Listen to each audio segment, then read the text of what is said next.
Là, c'est bon, on a créé la base de données Uber, Uber 1, Uber 2 pour vous montrer comment créer les bases de données de plusieurs manières. Mais là, on a besoin, pour Uber, on a besoin des tables. Comme on a dit, sachant par exemple pour une école, vous avez besoin de tables par exemple, je suis en train juste de vous montrer les schémas. Table par exemple, les classes. Table par exemple professeur, table par exemple pour les étudiants, table par exemple pour les matières où il y aura les notes et tout ça, il y aura les notes et tous les détails, le nom de la matière et tout ça. Et c'est la même chose aussi pour Uber. Uber, on a besoin d'avoir chauffeur. Les chauffeurs, on va avoir par exemple les utilisateurs et d'autres choses. Du coup, on va créer maintenant une table qu'on va avoir des données pour les chauffeurs, qu'on va l'appeler chauffeur. Du coup, qu'est-ce qu'il y a dedans au niveau de cette table? La table, il s'appelle chauffeur. Il a un ID, integer, note nulle et auto-incrément. Ça signifie quoi? ID, c'est un numéro d'identifiant unique. Par exemple, votre carte d'identité, elle contient un matricule qui est unique. On ne va pas trouver le même matricule pour une autre personne. Ou par exemple, le numéro de votre passeport. Ou par exemple, le matricule de votre voiture, c'est unique. On ne va pas trouver la même matriculation au niveau d'une autre voiture. Et du coup, c'est ça. Ça, c'est le ID. Et là, c'est primary key, c'est-à-dire c'est une clé primaire. C'est-à-dire, c'est obligatoire pour cette table. Par la suite, integer, comme c'est un entier. Ici, au niveau de, comme on a choisi qui va être un integer, c'est-à-dire un entier, on ne va pas saisir un matricule avec des caractères et des chiffres. Là, on a fait, par exemple, le nom, c'est un varchar, c'est-à-dire chaîne de caractères. D'accord? Chaîne de caractères. Et là, ici, on a mentionné 100. Vous pouvez mettre, par exemple, si vous allez... Ça, c'est par la suite, c'est pour minimiser votre base de données. Vous pouvez juste choisir juste 40 ou 50. Mais là, on n'a pas beaucoup de bases de données. On n'a pas trop de données. Je vais choisir 100 comme ça. Même si on choisit un nom qui est long, ça ne va pas poser de problème. Et là, pour le prénom, c'est le nom de l'objet. Par la suite, varchar, c'est un chaîne de caractères et aussi la taille. Et là, email, varchar, et comme l'email est plus long que le nom et prénom, j'ai choisi de mettre 255. Et là, j'ai mis note nulle et unique. Pourquoi? Par exemple, au niveau de ma base de données, je veux qu'il y ait des chauffeurs qui n'ont pas la même boîte mail. Et du coup, c'est pour cela j'ai filtré comme quoi qu'il soit unique pour chaque chauffeur. Et là, vous allez voir comme quoi, pour créer la base de données, la première des choses qu'on fait, c'est create, création, table et le nom de la table. Create, table, le nom de la table. Create, table, le nom de la table.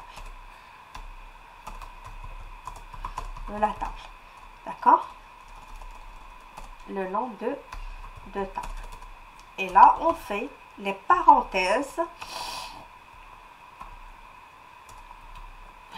On fait les parenthèses. Et on fait les champs qu'on veut. D'accord?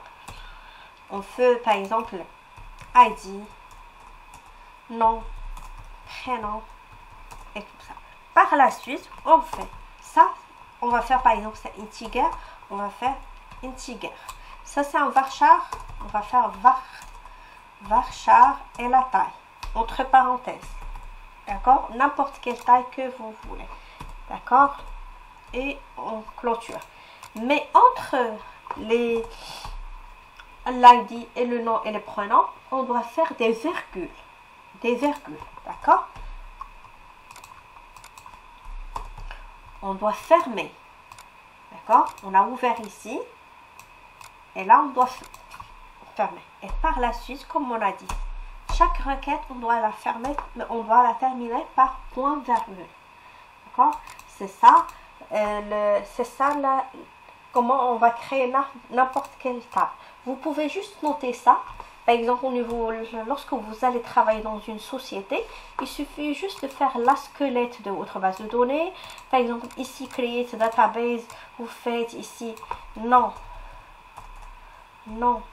base de données. Et par la suite, vous allez l'enregistrer au niveau d'un fichier bloc-notes. Et à chaque utilisation, il suffit juste de modifier ça. De modifier par exemple le nom de la base de données. Use, par exemple, vous allez faire ici le nom de la base de données. Et comme ça, vous allez le garder, l'enregistrer dans un fichier et vous pouvez l'utiliser par la suite. Tout ce qu'on va faire ici, je vais le noter dans un fichier et je vais le partager avec vous. Du coup, c'est bon, on a fait la base de données. Là, on va l'exécuter, on va voir qu'est-ce que ça va donner. Est-ce qu'on n'a pas? C'est bon. Lorsque vous voyez qu'il y a un message en vert, c'est-à-dire qu'il n'y a pas quelque chose en rouge, c'est bon, la requête a été bien exécutée. Et pour voir ça, on va consulter au niveau de notre base de données, au niveau des tables. On va rafraîchir et c'est bon. Et la table qu'on a créée, elle est bien présente. Et vous voyez sa taille et tout ça. Si vous voulez même voir le détail, qu'est-ce qu'il a dedans, les colonnes, voilà les colonnes. On a fait un ID, un nom, un prénom, un email. Mais là, on a une table, mais qui n'a pas de données. Du coup, qu'est-ce qu'on va faire? On a besoin de faire, par exemple, de créer des données aussi pour cette table. Mais là, la deuxième des choses qu'on va faire, on va créer des utilisateurs. Pour Uber, on a dit qu'on a des chauffeurs et on a des utilisateurs. Du coup, je ferai la même chose, juste je vais, au lieu de chauffeur, je vais faire utilisateur. Si vous voulez changer quelque chose, on va le rajouter. Là, pour l'utilisateur, j'ai besoin de son ID, nom, prénom, email. Et par exemple, on peut rajouter aussi le trajet qu'il le fait. Est-ce que on va noter le trajet qu'il a fait?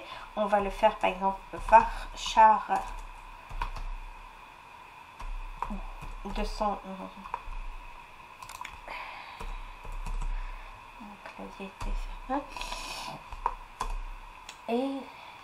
Et c'est ça.